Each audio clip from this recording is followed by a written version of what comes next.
What is up, guys? Hope everyone's doing well. Welcome to the video. We're going to go for a spin, a little bit of a different setting today. We're going to go for a spin in the A7, in the Audi A7. I'm going to talk you through some methods that I use to get negative reviews removed. If you're a seller on Amazon, you know that negative reviews, they're a pain in the ass.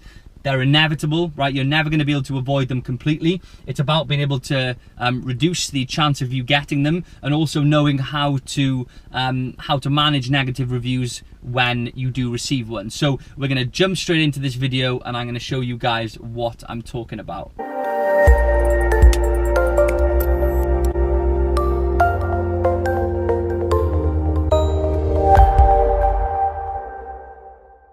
So before we jump in, guys, just a quick update. I've had a busy day today. Student emails this morning, as always. I hope you all found the feedback and information that I provided useful.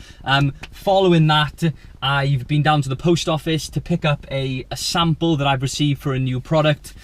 Sampling, you know, you'll be aware that it's very, very important to test the quality of a product before you consider purchasing that product. So we'll start up anyway. So it's important to test the quality of a product before even considering placing your first order, right? You're able to establish whether or not it's functioning, if it's technical, if it should work in some way, and you can just assess the general quality of the product that you've received.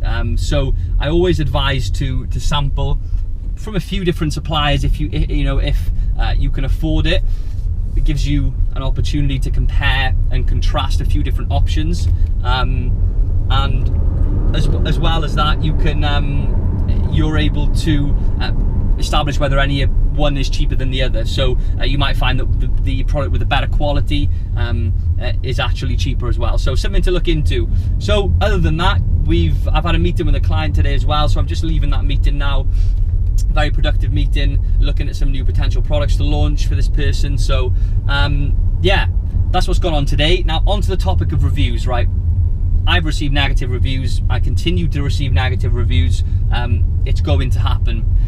If you've got negative reviews on your listing, it is likely to have an impact on your sales, a negative impact, especially if your listing drops below 4 stars. So we want to do our best to A, prevent them, and B, get rid of them. So preventing them is fairly straightforward, right? You want to have a quality product, right? If you've sampled, you've done all your due diligence, you've got a very solid product that is advertised well, it's as described, so people don't expect anything different, and it works and functions how it should, you're gonna be less likely to receive a negative review. So the product underpins everything. Like, if the product is crap, you're going to open yourself up, you're going to be under fire, and you are going to receive negative reviews. So when you're doing, going through the product research phase and market analysis, etc., and you are selecting your product, you're going to want to factor that in and make sure that you're very thorough and you're, considering all these points. Now,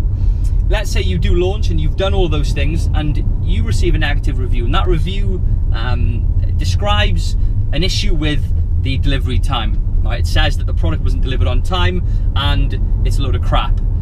You can have that review removed. So it's against Amazon's terms of service to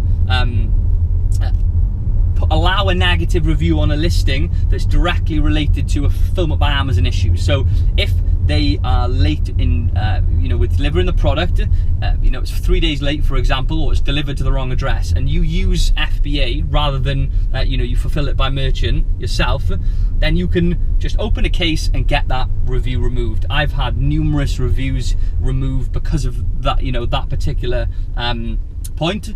And it's something that you just got to do straight away. So identify whether or not it's possible to do that. Now, as well as that, if you receive any sort of obscene language, anyone swearing on the listing, obviously make a case and get it removed.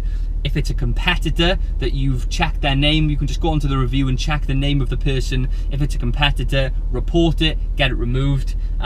So those are the sort of ways that you're almost guaranteed to have that review removed. Now, there's another technique that I use and that I've seen is to be quite effective. you can actually just report the review as many times as you can. So, you know, on the review itself, there'll be a report button, right? It just says report, click it, and it's done. I report multiple times from my account, and also get as many people as I can to report the review as well. And I have had, you know, legitimate reviews, nothing to do with FBA or, you know, anything else that's against you know, Amazon's terms of service to allow the review onto your listing. Just, I wasn't happy with the standard of the product, had it removed just from reporting it as many times as I can. So that's like a bit of a hack. It doesn't work all the time, but it does work. So something to consider and something to look into. It is literally, how hot is it today? 16 degrees. It is, well, I suppose that's not that hot, but it feels very hot. Sweat, I probably should be wearing a jumper. But yeah, so those are the sort of approaches that you can take to get reviews removed. Don't ever let a review sit there without trying any of those things. There's no point, you know, why not try? Try and get that review removed. You know, focus on those three things: the foundations of the product and the quality initially, to prevent you getting reviews, and then following that, trying all of the other methods that I've touched upon there to get the review taken down. Remember as well, something that I try and enforce and promote amongst my students is that if, say, you launch a product, right, and you've got 3 or 4 reviews and you're 5-star and your listing is doing really, really well, it's easy to become complacent at that stage and sort of get carried away and just forget about reviews. Think, you know, I'm on cloud 9, I'm doing really well with my first product, and I'm just going to not focus on getting that review count up to double digits. Now that's a big mistake, because if you are not focusing constantly on gaining reviews, it means that if you do receive a negative review, it will have a bigger impact on your listing than if you had more reviews. So if you manage to generate, like, let's say 30 reviews over the first like 5 months, and then you receive a 1-star review, you're still going to be 4.5 stars, possibly 5 stars. Whereas if you've just binned it off and left it from the beginning and you've just got 3 reviews, you're going to drop straight down to like 3.5 stars instantly. So it's like adding a layer of protection to your listing by focusing on constantly driving that review count up. And we've, you know, got other videos on my YouTube that look at how to do that. So also, guys, something else to bear in mind as a technique that you can use to, again, lower the negative review count on a listing is to make sure that you have a sentence or 2 in your follow-up email sequence that enables you to intercept a negative review before it's about to come. So let me give you an example. Right, I send automated follow-up emails using Feedback Genius or Zonmaster, and I do this generally to try and get a positive review. Right, I follow up with the customer, ask them if everything was okay, is the product okay, you know, we're a small business, la-di-da, the usual, to try and get them to leave a positive review. But I also include in that email a sentence that says, you know, if you're not completely satisfied with your product, or there's been an issue with the product, if it's not up to standards or if it's broken, please contact us directly for us to resolve the situation for you immediately. Now, a lot of people will respond to that, and I've had that happen many times over the last 2 years. They've contacted me and said the product is not working, can you fix this please?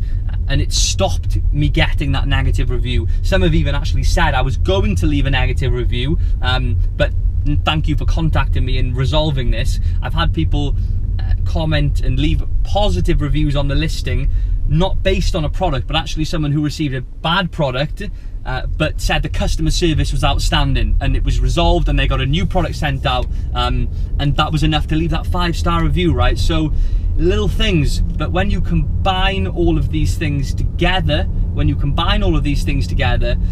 you have a very strong system in place to make sure that you reduce and minimize the impact of those reviews. So yeah, that was another point I wanted to mention. You know, very basic video, guys. Like I said, different setting today, spin out in the A7. It's a lovely day. I've had a busy day today, but clocking off now, it's about 3 o'clock. I try to get finished around this time. Been to the gym today. And done circuit this morning, some weights. So I mentioned Instagram earlier. If you're not following me, I'll put the link below. But I try to get a few workouts in in the week, early in the morning. I tend to have super productive days if I do that. So yeah, give it a try. Work out, get up early, get a run in, get a gym session in. It works super well. So hope you found it useful. If you like this kind of content, comment below. We'll be throwing up a load of new videos as time goes on. I hope you found it useful again, and have a fantastic day, and I'll see you in the next one.